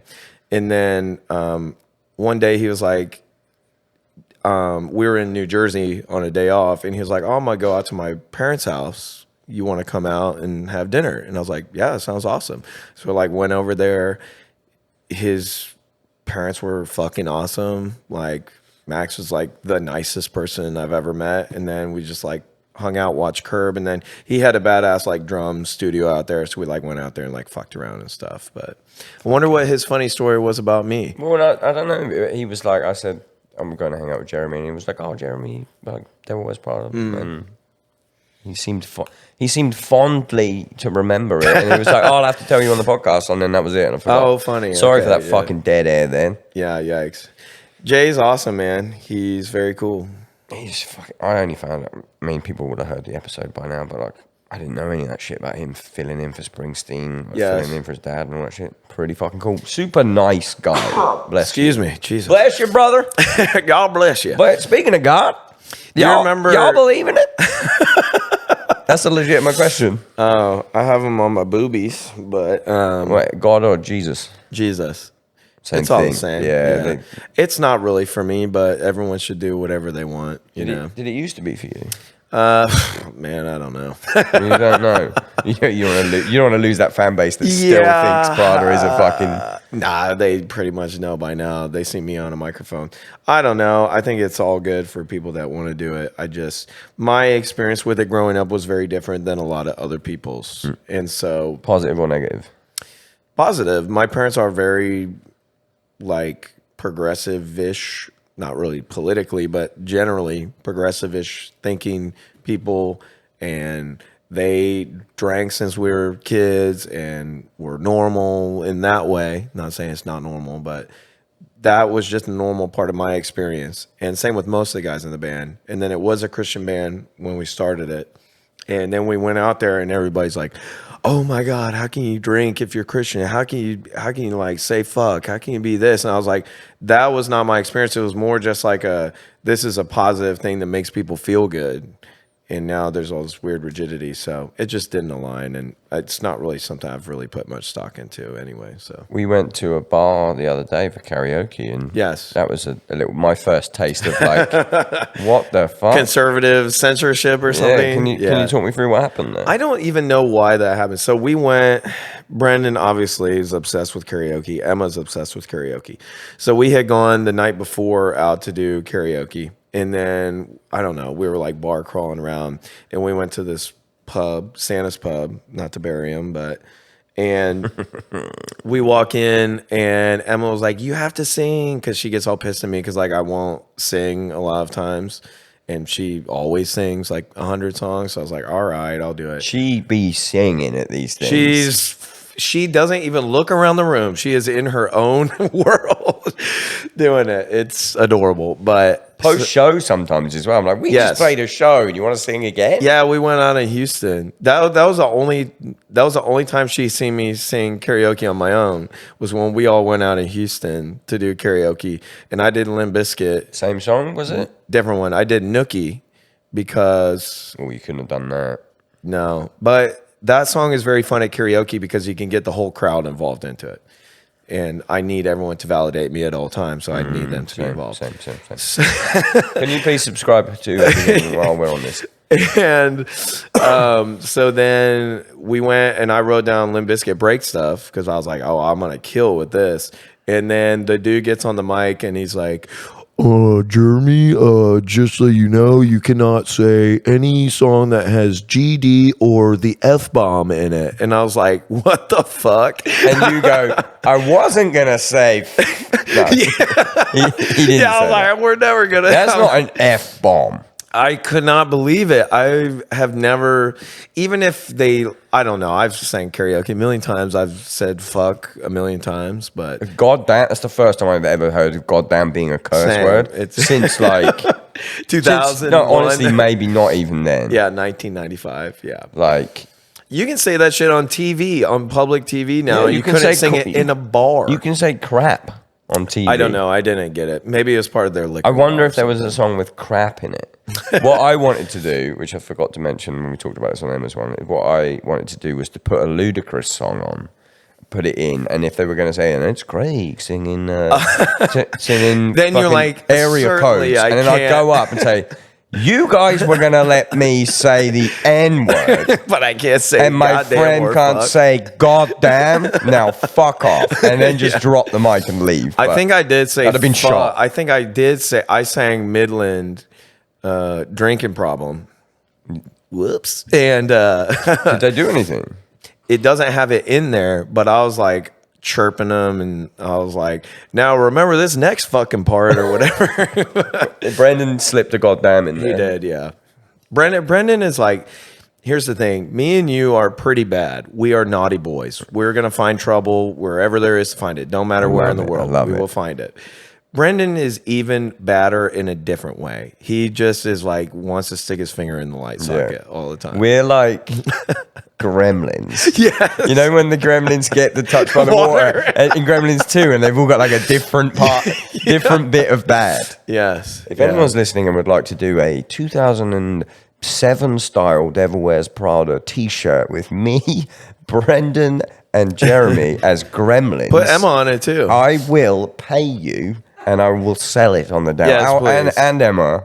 Oh, then we need to go through this on the next episode. Yeah, I will if it's good enough. I will pay you for the design, and then I will sell. I need one in a large, and I will make a display of it as well, which you can get at display.com using code Downbeat. We just like y'all were very much like friends before that, all of y'all, and then I just fucking burst my way into there. But like that to me is like, this is one of the best friend groups I've ever had in my whole life. It's crazy. So it's sick. insane. I'm so gutted we don't live near each other. It's crazy. Well, I don't think I would make it. It would be rough because me and you, I mean, I'm Brendan, but like me and you particularly are like very enabling of each other. Emma likes to have some naughty fun here and there, but she's much more mentally put together. You and I at like 2:45 are like, what's the move? And she's like, the move is fucking home. But then I'll say that actually, I think Emma is as bad as us, but like there's like the line of at what point does the peer pressure work for you? With me and you, it's immediate, and Emma needs like an hour. True, yeah, that's true. I can't do last night again, guys. And then 2 hours in, she's like, what's the move? Whereas if there's a group discussion and it's like, you know, what should we do tonight? Me and you will immediately go to shots. Yeah, should we do shot? Yeah, I started out this year.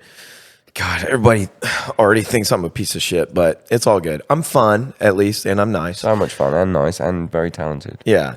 And so I started out this year, and I was like, me and Emma were like, we're not going to do shots this year because we need to feel good. Emma's hanging her head in shame in the corner of the podcast. So the very beginning of the year, after New Year's here in Nashville, we was like, okay, we're not going to do any shots this year. It's the no shot rule. And we did good for, how long, babe? Like a week? No, like 3 months. It was like 3 months. We really were like doing good, and we were like, I feel so much better. We're not taking shots, like just have a few beers, like having fun, whatever. And then somehow we got roped into Fireball, and we were like, oh, we fucking love Fireball. So now we're just doing Fireball and tequila and and that. There's only some drinks that make me mentally different. Yeah. Fireball. Me and Leica went through a Fireball stage in pandemic. Yeah. We were having a Patron moment, and then they got rid of the coffee Patron, and we're like, we're going to have to replace this with something. And we did Fireball, and we just, like, we don't argue, but the Fireball gives us a fire fucking There's set of certain balls. things that will get me, like, I think it's probably Jaeger. If I'm really hammered and then I have some Jaeger, I do get a little mean streak, like bullyism. I want to like see what buttons I can start pushing. Nice. Gin as well makes me cry. Let's have gin tonight. There's no way I'll never drink it again. It gets me so depressed. I don't know what the fuck it is. Oh, like real cry, like sad. Yeah, like really like, I'm not crying like happy. My trauma is so repressed that it's very hard to get it out. Not even with gin. I don't know. We'll find out, I guess. I'm not drinking gin. It's not fucking happening. I drink gin. I like drinking gin on the golf course. I need a little insight into your musical brain right about now. Okay.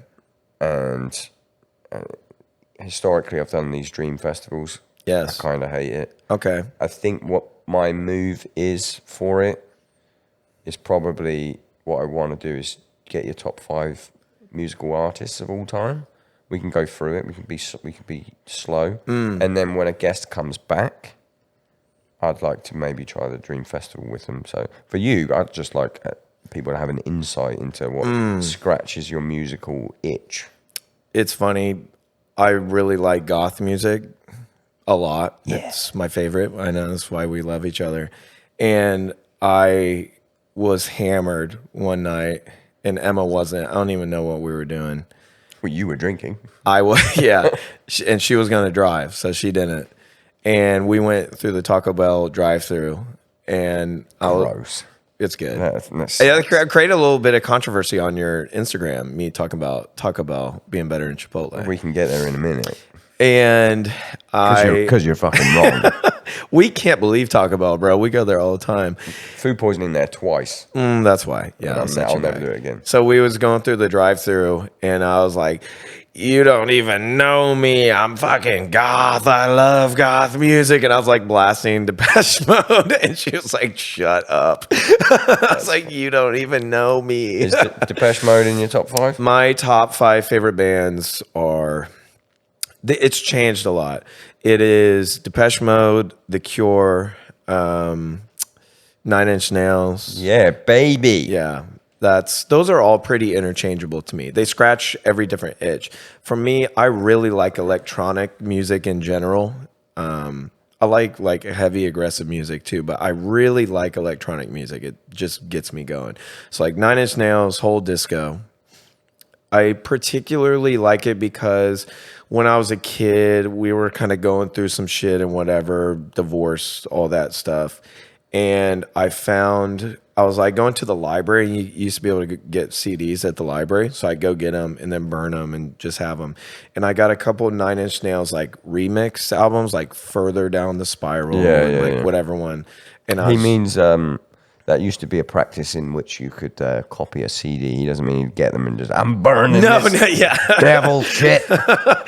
And so my whole middle school and high school, I was obsessed with all those that I named: Typo Negative, Sisters of Mercy, Bauhaus. Bauhaus would probably be up there for me. Really goth. Yeah, Birthday Party. What's your favorite 9 Inch Nails record? Maybe Downward Spiral. What's yours? I always flip-flop. It was always like it's with teeth, always. And like then with I teeth. put Downward Spiral on, and I'll be like, nah, it is this one, isn't it? I think it's just attached to memories for me. That it being in that time period and finding solace. And I read a autobiography of Trent in that time period at school. I was in 6th grade. I remember being in the school library.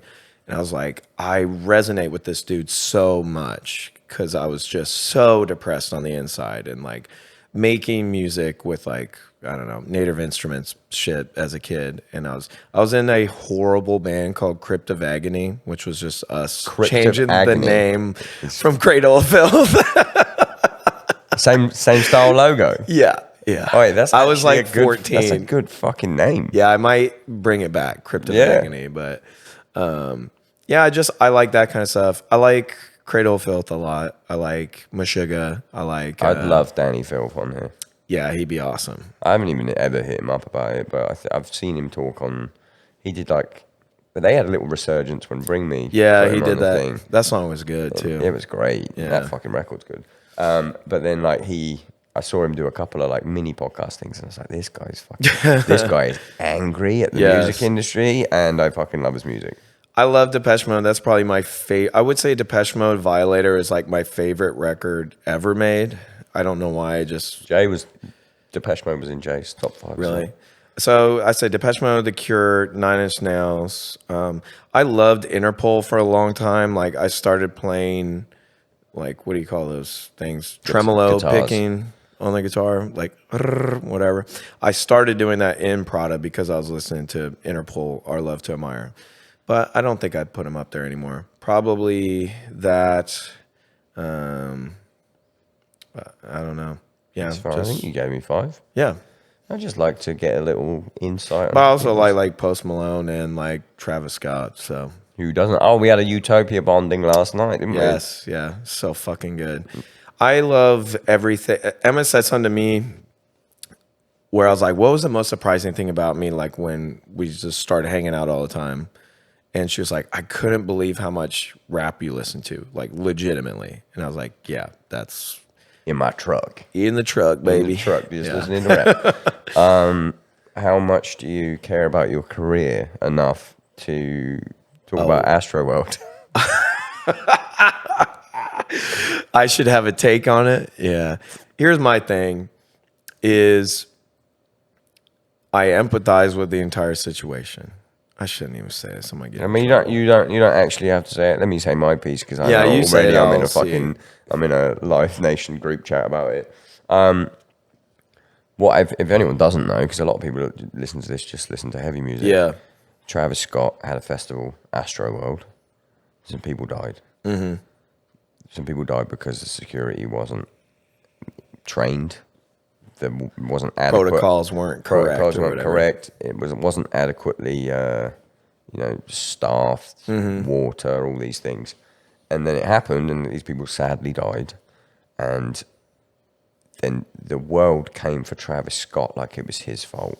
And everyone was like, oh, it's Travis Scott's Astroworld, so of course it's his fault. And it's just people that don't know anything about how a fucking festival is run. Yes. He's not sat there with blueprints going, no. Seems like too many water towers. Can we get rid of those? And I saw a lot of the heavy music community who just don't like that kind of music. They're racist.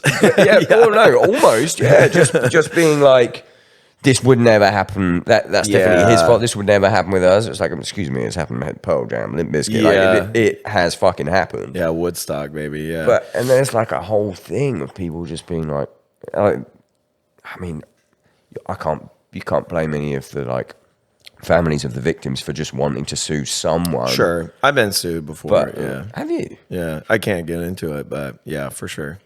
Can you get into it after this? Yeah, definitely. I'm going to end the podcast because I want to know this story. But yeah, like, I don't know.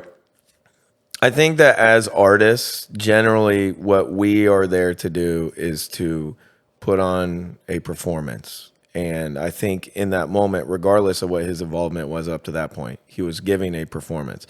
And shit happens all the time when we're at shows. And I'm very just in my own zone. So I'm not really paying attention to what happens. So I empathize with that. The other thing that I just want out there for the record as well, because a lot of people are just, they'll see a cherry-picked thing on TikTok and they'll go, oh, that's what happened. And they piece the whole thing together. The thing that really buried him was a TikTok clip of, and it's a fucking insane clip, of like an ambulance taking someone away and he literally looks down, watches them carry the stretcher, and then he does his like auto-tune singing. But it was cherry-picked and they were just like, look at it, he's singing while this thing. And there is, if you fucking dig, there is the longer version of that video where he stops the show to get the person to get out. the ambulance there. He's like, can we get the ambulance through, all that? And then you go, are they good? Ambulance gives you the thumbs up, and then you carry on. And that fucking happens in metal all the time. That happens so much. I will say, I went to Lollapalooza one year when he headlined, and I really like him, but I went to specifically see him, and that was the fucking craziest crowd I've ever been in of any genre. It was ape shit, and he is a fucking maniac. Like, he brought out like the aggression and energy I'd been missing from like heavy music for so long. I was like, God, this is my shit, man. This is awesome. And someone, I know it's maybe whoever at the top has a security X for hip hop and security Y for metal. You just need security fucking Z. And it's everybody. And it's or just the best. Yeah. Just the fucking best. Cream of the crop, Because hip hop and metal crowds are becoming kind of the same thing, and they need the same. Not only do they need the same security, but the same camaraderie Yeah. And because we talked about it last night, like, because hip hop hasn't been this aggressive before with crowds. Yes, yeah. As far as I know, anyway. Not moshing. The culture's and not stuff, there. yeah. Like fucking hardcore moshing in like fucking the end of the night. Like Yeah. the DVDs, the Beat Down Doctor DVDs, and all that shit. Like that fucking first Converge DVD. Like we've been hurting each other. Yeah, consensually hurting each other. And like realizing that we need to sort of pick each other up. Yeah. Quite a lot longer. Yeah, what is that? If someone falls down, you pick them up. You pick them up. Or you could go the other way, or you could do the Matt Honey cut. Look at the person next to you, turn them into guacamole. Hey, baby. I'm going to end the podcast there. It was lovely. I love you. Let's do it. I love you so much. I hope we do more tours together. Let's do another podcast, though, with everyone. Here we go. Bye.